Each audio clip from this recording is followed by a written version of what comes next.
warahmatullahi wabarakatuh. Bagaimana kabarnya anak-anakku sekalian? Semoga kita semua dalam keadaan sehat walafiat sehingga kita bisa melakukan aktivitas baik itu pembelajaran maupun pekerjaan di rumah. Baiklah, pada kesempatan kali ini kita akan belajar bersama tentang sejarah kebudayaan Islam dengan tema Kekhalifahan Bani Umayyah di Damaskus.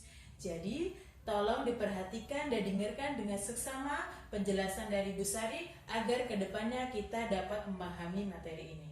Sekian, terima kasih.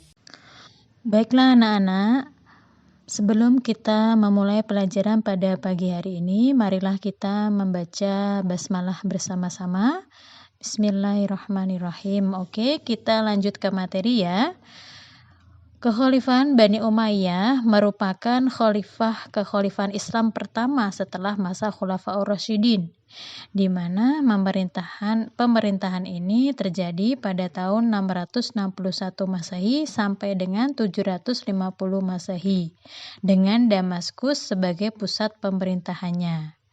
Nah, nama dinasti Bani Umayyah ini dirujuk kepada Umayyah bin Abdu An'ash, kakek buyut dari Muawiyah bin Abu Sufyan, dengan sistem pemerintahannya monarki berbentuk kekhalifahan. Nah, untuk sejarah dari Bani Umayyah sendiri ya, itu bisa dilihat dari berakhirnya pemerintahan Khulafaur Rasyidin ketika masa Khalifah Utsman bin Affan, ya, itu terjadi konflik ya ba'da wafati Utsman atau setelah meninggalnya Utsman bin Affan karena terbunuh. Nah, itu mulailah terjadi perpecahan antara Muawiyah dan Ali. Nah, dari golongan Ali menginginkan harus ada pengganti karena sebuah pemerintahan ya tanpa ada seorang pemimpin atau kosong maka tidak akan berjalan.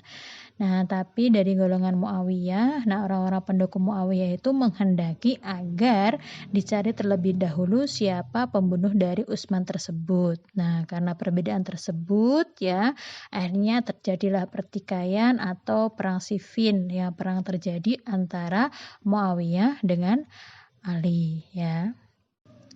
Nah, pada peperangan Siffin tersebut, pasukan Muawiyah mendapatkan tekanan dan semakin terdesak, ya bahkan hampir putus asa. Nah, pada masa itu muncullah Amr bin As mengusulkan kepada Muawiyah agar memerintahkan pasukannya ya di garda terdepan mengangkat mushaf sebagai perjanjian atau tanda perdamaian, yaitu tahkim. Nah, pada tahkim ya di sini Abu Musa al-Asy'ari merupakan perwakilan dari Ali, sedangkan Amr bin As merupakan perwakilan dari Muawiyah. Nah, tapi di sini ternyata Amr bin As itu mengelabui Abu Musa al-Asy'ari, sehingga perjanjian atau perdamaian ini pun tidak mendapatkan hasil yang baik dan hanya menyelamatkan pasukan Muawiyah saja dari kekalahan. Nah, atas peristiwa perang Siffin dan tahkim ya membuat umat Islam terpecah belah. Dari golongan Ali yaitu Syiah ya, mereka keluar dari golongan tersebut yang disebut dengan Khawarij itu sendiri ya, karena menganggap Ali membuat perpecahan di antara umat Islam karena mengadakan tahkim. Nah, akhirnya dari Khawarij tersebut ya berkomplot atau merencanakan pembunuhan terhadap Ali, Muawiyah dan Amr bin As. Mereka menganggap bahwa merekalah atau ketiga orang tersebut yang menyebabkan perpecahan antar umat Islam.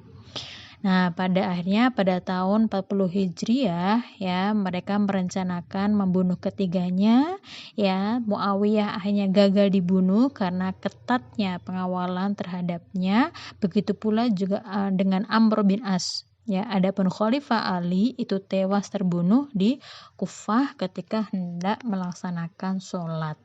Nah, setelah Khalifah Ali wafat, sebagian umat Islam pun membaiat Hasan, yaitu putra beliau sendiri, sebagai pengganti Ali bin Abi Thalib.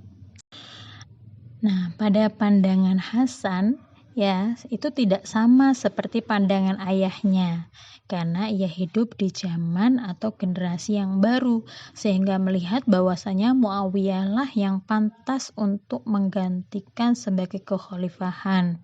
Ya, jadi Muawiyah itu memiliki orang-orang yang dekat, yang dapat dipercaya, dan Muawiyah mampu melewati masa sulit.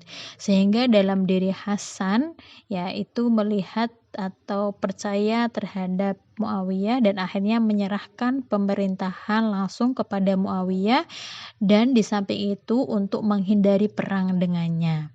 Nah, penyerahan jabatan khalifah dari Hasan kepada Muawiyah itu berlangsung di Kufah dan dihadiri oleh kaum muslimin. Nah, peristiwa tersebut ya dinamakan atau dikenal dengan Amul Jamaah atau tahun perkumpulan, karena di situ ya pada saat itu kaum muslimin sedang berkumpul.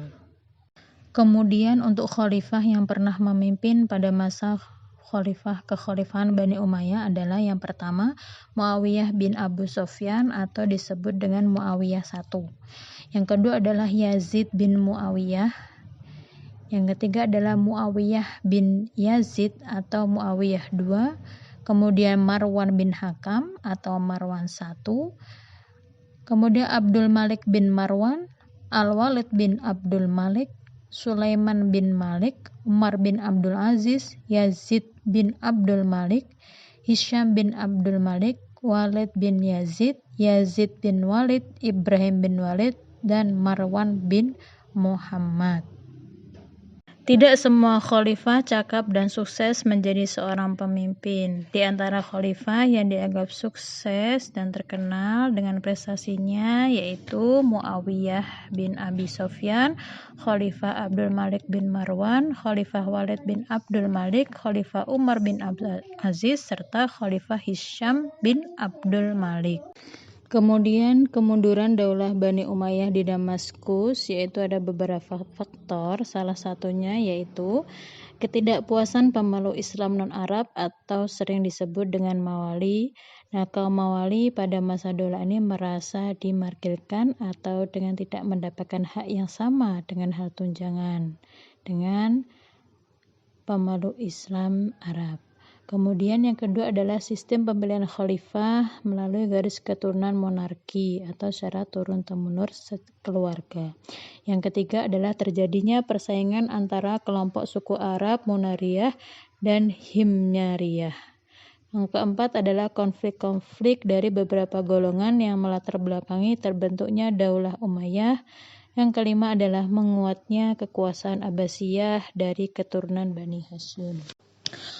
Akhirnya selesai sudah pembahasan kita pada materi kali ini. Semoga anak-anakku sekalian bisa memahami. Ya, untuk selanjutnya silahkan mengerjakan latihan-latihan, baik itu latihan mandiri atau dilakukan secara bersama-sama. Sekian, terima kasih dari saya. Apabila ada kesalahan, saya mohon maaf yang sebesar-besarnya. Billahi taufiq wal hidayah war ridha wal inayah. Wassalamualaikum warahmatullahi wabarakatuh.